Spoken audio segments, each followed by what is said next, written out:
आज हम लोग फिर से मोस्ट इम्पॉर्टेंट क्वेश्चन को लेकर आ चुके हैं। तो आज हम लोग क्वेश्चन नंबर 20 को देखते हैं।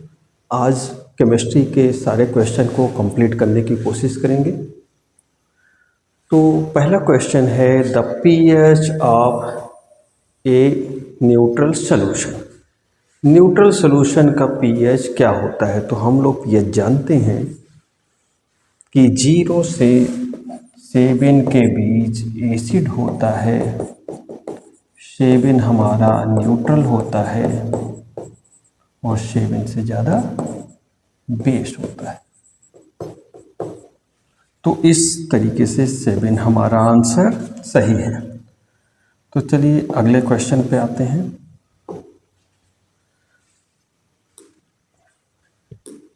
अगला क्वेश्चन है हमारा which indicator turn pink in basic solution. तो हम लोग पढ़ चुके हैं कि पिंक कौन सा इंडिकेटर देता है? फिनोप्थेलीन। फिनोप्थेलीन ही क्या होता है कि एसिडिक मीडियम में कलरलेस होता है और बेसिक मीडियम में पिंक होता है। तो हम लोग कह सकते हैं एसिडिक मीडियम में कलरलेस और बेसिक में ये पिंक है। तो हमारा ऑप्शन कौन सा सही हुआ? ऑप्शन सी। ऑप्शन सी हमारा सही है। चलिए हम अगले क्वेश्चन पे चलते हैं। तो अगले क्वेश्चन पे आते हैं। There are tooth decay start when the pH of mouth is below. तो टूथ डीके हम लोग जानते हैं कि कब स्टार्ट होता है? जब मीडियम एसिडिक हो जाता है। तो अगर आप चारों ऑप्शन में देखें तो 8 है, ये हमारा बेस यानी बेसिक मीडियम को शो कर रहा है, 9th भी बेसिक मीडियम को शो कर रहा है, 7 न्यूट्रल को शो कर रहा है, सिर्फ एसिडिक मीडियम हमारा 5.5 पे है। तो हमारा ऑप्शन डी सही है। अगले पे चलते हैं। Which of the following is a base. तो बेस हम लोग जानते हैं कौन सा स्ट्रॉन्ग बेस होता है? NaOH, KOH। इस तरीके से हम लोग अगर मीडियम में देखें या वीक में देखें तो MgOH ट्वाइस ये सभी हैं। तो इन सब में कौन सा है यहाँ पर? ऑप्शन ए, क्योंकि ये भी हमारा एसिड है, ये भी एसिड है, ये तो न्यूट्रल होता है। कार्बन डाइऑक्साइड जब वाटर से रिएक्शन करता है तो H2CO3 बनाता है और तब ये एसिडिक मीडियम देगा। तो हम तीनों को कहें कि तीनों एसिडिक है, सिर्फ बेस कौन सा है? बेस हमारा NaOH है। अगले उस पे आते हैं। कह रहा which washing soda is chemically. तो वॉशिंग सोडा, देखिए वॉशिंग सोडा, बेकिंग सोडा हम लोग 2 चीज़ों को पढ़े थे, साल्वे प्रोसेस के जरिए बनाए जाते थे। तो बेकिंग सोडा जो है हम लोग उसका देखें, ये है वॉशिंग सोडा,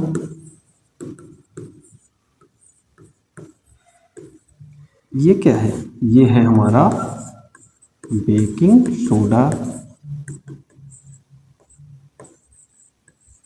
और बेकिंग सोडा में जब हम लोग टार्टरिक एसिड या सिट्रिक एसिड मिला देते हैं तो वो क्या बन जाता है? वो बेकिंग पाउडर बन जाता है। तो हमारा ऑप्शन ए सही है। अगर दोनों को देखें तो ये तो साल्ट हो गया, ये भी आपका CaCO3 है, calcium carbonate. Baking soda is, देखिए अभी अभी हम लोग पढ़े कि बेकिंग सोडा क्या है? Sodium carbonate. ये क्या होता है? Na2CO3। Sodium bicarbonate NaHCO3। Calcium carbonate CaCO3। Ammonium carbonate NH4Cl। अब देखिए ये तो साल्ट में आ गया NH4Cl, CaCO3 भी अगर हम रिएक्शन कराएंगे तो COH ट्वाइस प्लस H2CO3 बनेगा। ये हमारा जो है यही है बेकिंग सोडा। बेकिंग सोडा को हम लोग सोडियम बाइकार्बोनेट या सोडियम हाइड्रोजन कार्बोनेट कहते हैं। तो चलिए अगले क्वेश्चन पे आते हैं। Plaster of Paris is prepared from. हम लोग पढ़ चुके हैं प्लास्टर ऑफ पेरिस कैसे बनता है। जब हम जिप्सम हो, जिप्सम क्या होता है आप लोग पढ़ चुके हैं, CaSO4 इंटू 2H2O। ये क्या है, ये जिप्सम है। हम लोग जिप्सम को जब क्या करते हैं, हीट करते हैं। जब हीट करेंगे तब ये CaSO4 इंटू हाफ H2O में टूट जाता है। तो CaSO4 इंटू हाफ H2O क्या है, plaster of Paris. Calcium sulphate hemihydrate, तो हेमीहाइड्रेट, और यहाँ पे क्या है, ये है आपका जिप्सम। तो जिप्सम को जब हम गर्म करेंगे तो हमारा क्या बनेगा, प्लास्टर ऑफ पेरिस। चलिए अगले पे आते हैं। Which gas is produced when acid react with metal. देखिए हम लोग पढ़ चुके हैं कि जब हम लोग कोई भी एक्टिव मेटल को लेते हैं, कोई भी मेटल को लिया गया, रिएक्शन कराएगा किससे, एसिड से, तो क्या बनेगा मेटल में। अगर हम लोग देखिए, अगर आपको कन्फ्यूजन होती है तो आप क्या करिए, एक मेटल लीजिए और यहाँ पर एक एसिड लीजिए। अब देखिए क्या बनता है, अब बनेगा ZnCl2 प्लस कौन सी गैस बाहर आ रही है, हाइड्रोजन गैस। अब चारों में ऑप्शन ढूंढिए, कौन सा ऑप्शन सही है, ऑप्शन सी। तो हाइड्रोजन गैस हमारी निकलती है जब क्या होता है, मेटल आपका एसिड से रिएक्शन करता है। चलिए अगले ऑप्शन पे आते हैं, क्वेश्चन पे। Which metal is store in kerosene. तो कैरोसिन का मतलब हो गया क्या, मिट्टी का तेल। हम लोग कैरोसिन ऑयल अक्सर यूज करते हैं। कैरोसिन ऑयल को जलाने के काम आता है। ये ऐसे एलिमेंट जो बहुत ज़्यादा रिएक्टिव होते हैं, हाईली रिएक्टिव होते हैं, ऐसे एलिमेंट को रखने के काम भी आता है। तो हाईली रिएक्टिव में आप जानते हैं कौन सा होता है, पोटेशियम होगा, सोडियम होगा, ये सब हमारे हाईली रिएक्टिव हैं। तो इनमें देखिए ऊपर की तरफ कौन से हैं, सोडियम है। तो ऑप्शन आपका कौन सा सही हुआ, ऑप्शन सी आपका सही होगा। अगले क्वेश्चन पे आए। मेटल आर जनरली, देखिए हम लोग मेटल को जानते हैं, ये क्या होता है, गुड कंडक्टर ऑफ हीट होता है, गुड कंडक्टर ऑफ इलेक्ट्रिसिटी होता है, मैलिएबल होता है, डक्टाइल होता है, सोनरस होता है। तो अब मैच करिए कौन सी प्रॉपर्टी आपकी यहाँ पे मैच कर रही है। डल एंड ब्रिटिल नहीं होता, गुड कंडक्टर ऑफ इलेक्ट्रिसिटी होता है, पुअर कंडक्टर नहीं होता, क्योंकि गुड कंडक्टर होता है क्योंकि इसमें फ्री इलेक्ट्रॉन पाए जाते हैं, सॉफ्ट एंड नॉन सोनरस, तो ये नहीं होता। तो कौन सा ऑप्शन हमारा सही हुआ, option B, good conductor of electricity. अगला क्वेश्चन चले। The most reactive metal is, जो मोस्ट रिएक्टिव मेटल कौन से होते हैं, जो रिएक्टिविटी सीरीज में सबसे ऊपर होते हैं, जैसे potassium, sodium, calcium, magnesium, aluminium, zinc. तो ये सब हमारे क्या हैं, मोस्ट रिएक्टिव है। और सबसे लो रिएक्टिव कौन होता है, गोल्ड है, सिल्वर है, प्लेटिनम है। तो अब देखिए आपका कौन सा आया इसमें, पोटेशियम, कॉपर मिड पे होते हैं, ये दोनों लो पे होंगे। ये आपके लो होते हैं, ये आपके हाई रिएक्टिव होते हैं, ये आपके मिड रिएक्टिव होते हैं। तो इस तरीके से हम लोग देखें कि ऑप्शन कौन सा सही आया हमारा, ऑप्शन सी। अगले क्वेश्चन पे आए। The chemical formula of aluminium oxide is. तो देखिए हम लोग क्लास 9th में फार्मूला बनाना भी सीखे थे। एल्युमिनियम का फार्मूला क्या होता है? एल्युमिनियम ऑक्साइड का यानी ऑक्सीजन, वैलेंसी इसकी 3, इसकी कितनी? इसकी 2। अब हम लोग क्या करेंगे? इसको क्रॉस ओवर करते थे, क्रॉस ओवर किया तो क्या बन गया? देखिए Al2O3। मैच कर लीजिए, कौन सा मैच कर रहा है? Option B. तो फार्मूला बनाना भी आपको आना चाहिए, जैसा हम लोग क्लास 9th में पढ़ चुके हैं। अगला क्वेश्चन है, which of the following is in non metal. Non metal आप लोग पढ़ चुके हैं, ये अपोजिट होते हैं किसके? मेटल के। नॉन सोनरस, नॉन डक्टाइल, ये सब होते हैं। इसमें ध्यान से देखिए कौन सा रिएक्टिविटी सीरीज में आता है, कौन सा रिएक्टिविटी सीरीज में नहीं आता। देखिए सोडियम आपका रिएक्टिविटी सीरीज में आएगा, आयरन भी आएगा, कैल्शियम भी आता है। यानी हम लोग पढ़ चुके हैं पोटेशियम, फिर सोडियम, फिर कैल्शियम, फिर इस तरीके से aluminium, zinc, iron reactivity series में है। सल्फर नहीं आता। तो सल्फर क्या है? हमारा नॉन मेटल है। तो सल्फर हमारा आंसर सही हुआ।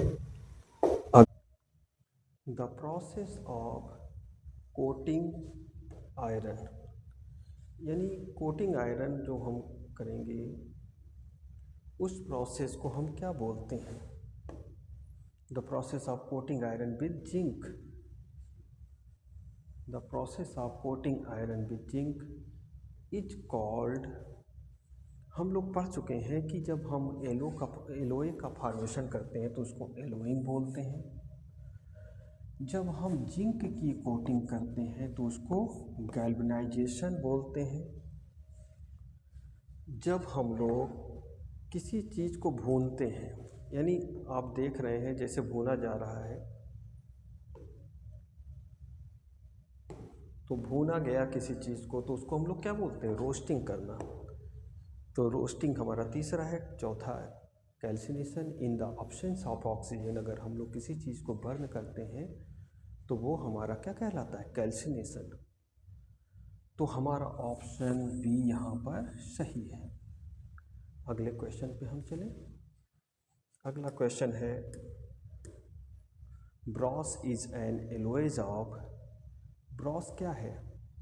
जो पीतल आप देखते हैं वो ब्रॉस है।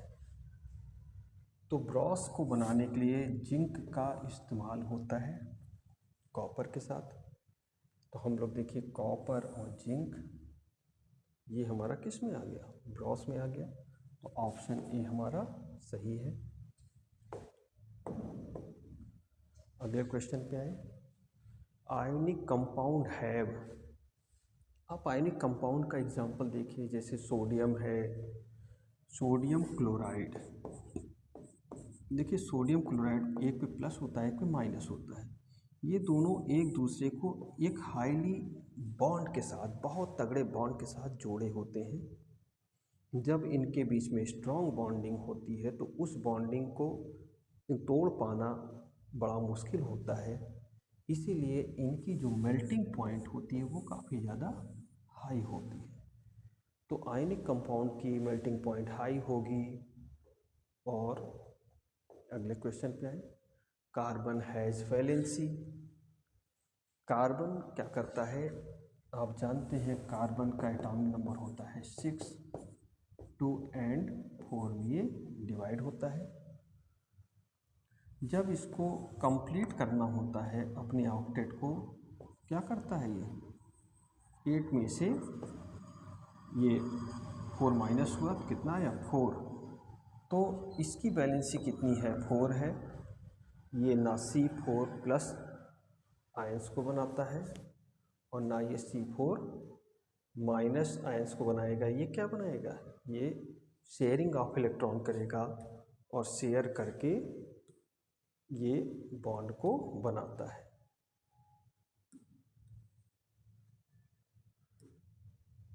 अगले क्वेश्चन पे चलिए हम। कह रहा विच bond is form by sharing of electron. तो अभी अभी हम लोग पढ़े कि कार्बन क्या करता था कि इलेक्ट्रॉन की शेयरिंग करके बॉन्ड बनाता था। तो वो बॉन्ड कौन सा था? Covalent bond. ये आप जानते हैं due to transfer of electron, ये ट्रांसफ़र ऑफ इलेक्ट्रॉन कारण होता है। और ये किसके कारण होता है? ये शेयरिंग ऑफ इलेक्ट्रॉन, ये शेयरिंग के कारण होता है। तो शेयरिंग ऑफ इलेक्ट्रॉन कारण कोवैलेंट बॉन्ड बनेगा और ट्रांसफर ऑफ इलेक्ट्रॉन कारण आयनिक बॉन्ड। अगले क्वेश्चन पे आए, इथेन हैज़ द फार्मूला। तो इथेन आप लोग पढ़ चुके हैं कि एल्केन, जैसे यहाँ पर एन शब्द आ रहा है तो एल्केन आप पढ़े हुए हैं। एल्केन का फार्मूला क्या है? CnH2n+2। देखिए हम लोग अगर यहाँ पर इथेन निकालना है तो हम C की वैल्यू n की वैल्यू 2 लें, 2 × 2 + 2 क्या बन गया? C2H। अब देखिए यहाँ पर 2 × 2 4 हो गया और +2 लिया तो C2H6 आ गया हमारा। तो पहला CH4 है, दूसरा हमारा C2H6। तो आंसर हमारा कौन सा सही हुआ? Option C. अगले पे चलिए, homologous series have the same. देखिए मॉलिक्यूलर मास तो होमोलोगस सीरीज में ऊपर से नीचे की ओर बढ़ते हुए क्रम में होता है, तो मॉलिक्यूलर मास नहीं हो सकता। फंक्शनल ग्रुप की बात करें तो जैसे हम लोग CH3OH ले रहे हैं, C2H5OH ले रहे हैं, तो देखिए इसकी फंक्शनल ग्रुप सेम है, यानी OH अगर हम लोग देखें तो सेम है। तो हमारे इसमें आंसर भी सही होगा। फिजिकल स्टेट तो चेंज भी हो सकता है कि कोई लिक्विड में है, कोई सॉलिड में है, कलर भी बदल सकता है, लेकिन फंक्शनल ग्रुप सेम रहेगा। अगला क्वेश्चन है general formula of alkynes. Alkynes, ynes का मतलब क्या हो गया कि यहाँ पर हम लोग CnH2n ले लें, तो CnH2n हमारा कौन सा सही है? ऑप्शन ए सही है। आप पढ़ चुके हैं CnH2n एल्केन का होता है, ये एल्केन का है, ये एल्कीन का है और ये एल्काइन का है। तो इस तरीके से हमारा ऑप्शन ए सही हुआ। Soap is form by reaction of, soap किसके किसके रिएक्शन से बनता है? तो हम लोग देखें कि सोप को जब बनाया जाता है तो हम लोग क्या करते हैं? ऑयल ले लेते हैं, उसमें NaOH से रिएक्शन कराते हैं। तो जब NaOH से रिएक्शन कराया गया तो हमारा सोप का फॉर्मेशन होता है। सोप का फार्मूला क्या होता है? C17H35COO Na। ये हमारा सोप है। ये सोडियम स्टीरेट से बना है और सोडियम पॉलीमेटेट का क्या फार्मूला होता है? C15H31COO Na। तो देखिए यहाँ पे किससे बना है? ये ऑयल एंड बेस से, यानी हमने ऑयल लिया और NaOH लिया, उससे रिएक्शन करा दिया तो हमारा सोप का फॉर्मेशन हो गया। The cleaning action of soap is due to the formation of. Cleaning action हम लोग पढ़ चुके हैं कि इस डर्ट के ऊपर यानी गंदगी के ऊपर क्या होता है? जैसे मान चलते हैं ये हमारा डर्ट है, डर्ट के ऊपर इस तरीके से सोप जो होता है वो लग जाता है, और सोप जो लगेगा वो क्या करेगा? COONA, ये इसका हेड का पार्ट है, ये बना लेता है मिशेल फॉर्मेशन। ये मिशेल फॉर्मेशन है। ये बीच में जो है वो है डर्ट यानी ऑयल है। तो हमारा ऑप्शन बी सही है कि मिशेल फॉर्मेशन के थ्रू ही हम लोग क्या करते हैं। अब चलिए, ethanol react with sodium to produce. अब देखिए इथेनॉल का फार्मूला क्या होता है? इथेनॉल का फार्मूला है C2H5OH। ये रिएक्शन करेगा सोडियम के साथ, क्या बना लेगा? C2H5ONA प्लस हाइड्रोजन गैस बाहर आया। ये क्या है? ये है आपका सोडियम इथॉक्साइड। ये है सोडियम इथॉक्साइड। और गैस कौन सी निकल रही है? गैस निकल रही है हाइड्रोजन। तो हाइड्रोजन गैस हमारा आंसर सही है। चलिए हम अगले क्वेश्चन पे आते हैं। कह रहा विनेगर कंटेन। तो विनेगर में आप जानते हैं एस्टिक एसिड होता है CH3 और COOH। यानी अगर हम लोग CH3COOH को ले लें और उसमें वाटर को मिला दें, इसी में क्या मिला होता है? वाटर। तो ये होता है हमारा विनेगर। तो ये कौन सा आंसर सही है इसमें? देखिए, इथेनोइक एसिड। इथेनोइक एसिड को हम लोग एस्टिक एसिड भी बोलते हैं। तो ऑप्शन बी हमारा सही है। तो इस तरीके से हम लोग कार्बन कंपाउंड के क्वेश्चन को कंप्लीट किए। अगला क्वेश्चन आप देखे हुए हैं। अगला क्वेश्चन है हमारा ऑयल एंड बेस, उसका आंसर था ही। तो इस तरीके से हम लोग MCQ के आज 44 क्वेश्चन को कंप्लीट किए हैं। अब हम लोग आगे दूसरे लेसनों का भी हम लोग क्वेश्चन को देखेंगे और अपनी तैयारी को इम्प्रूव करेंगे। फिर छोटे क्वेश्चन को लाएंगे और असर्शन रीजन को भी लाया जाएगा। तो इस तरीके से आप बने रहिए, ब्रेन एक्सरसाइज के थ्रू तैयारी करते रहिए और दूसरे बच्चों को भी कहिए कि वो भी सब्सक्राइब करें, चैनल को ज्वाइन करें। और आने वाले समय में जब 299 कोर्स 1 अप्रैल से लॉन्च होगा, तो 1 अप्रैल से वो ज्वाइनिंग भी कर सकते हैं नए कोर्स के लिए।